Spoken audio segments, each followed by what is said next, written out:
Die woord dienskneg wees of diensbaarheid het nog een van daardie bekende geestelike klisjées geword.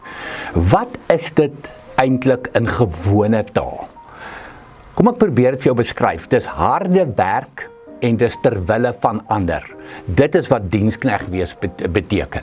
Dienskneg leierskap. Dis harde werk en dis ter wille van ander. Dis nie net nog 'n geestelike klisjé nie. Dis eintlik die teenoorgestelde van selfsug en selfgerigtheid. En dis wat Jesus was, 'n dienskneg, 'n doulos, 'n slaaf.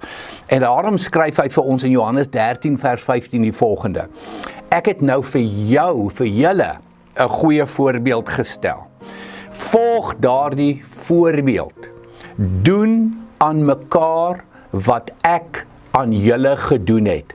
So Jesus was voete en daarna sê hy, soos ek vir jou gedoen het, vir julle gedoen het, moet julle vir ander gaan doen. Dis harde werk, dis opoffering ter wille van ander.